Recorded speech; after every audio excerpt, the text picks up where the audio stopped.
আচ্ছা উকিল সাহেব বলেন তো বউ কাকে বলে এবং বউ কত প্রকার? বিবাহের মাধ্যমে শাশুড়ির মেয়েকে দত্তক নেওয়াকেই বউ বলে। বউ 10 প্রকার।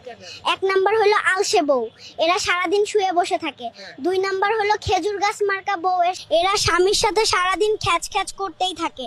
3 নাম্বার শুকনা রুটি মার্কা বউ, এদের মুখে কোনো রসকস নাই। 4 নাম্বারে রোমান্টিক বউ, এরা হচ্ছে সবচেয়ে দামি বউ। 5 নাম্বার মা পেয়ারি বউ, এদের কাছে কোনো ন্যায় অন্যায় নাই, মা যেটা বলবে ওইটাই ঠিক। মায়ের বুদ্ধি শুনে স্বামীর বাড়ি যে অশান্তি করে।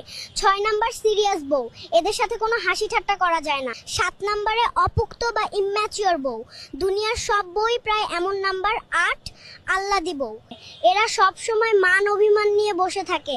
নাম্বার 9 উদাস বউ, এরা কোনো কিছুতেই সিরিয়াস না, এরাই পরকিয়া বেশি করে। লাস্ট 10 নম্বর বউ, এরা হলো হাবাত্তা বউ, এরা সারাদিন স্বামীকে বলে এটা আনো ওটা আনো। দুনিয়ার সবকিছু এনে দিলেও এদের কখনোই নেওয়া শেষ হয় না।